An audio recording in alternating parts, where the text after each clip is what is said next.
वकील के निवास में हाई कोर्ट पहुंची ममता बनर्जी, दर्ज कराई जनहित मामला।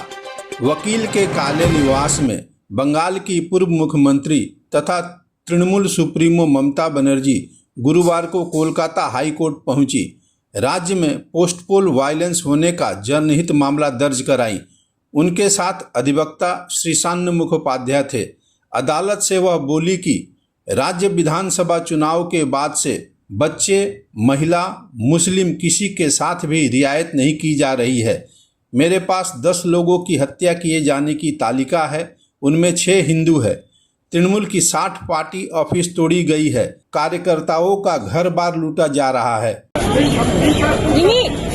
दीदी दीदी दीदी पीछे ना, दीदी पीछे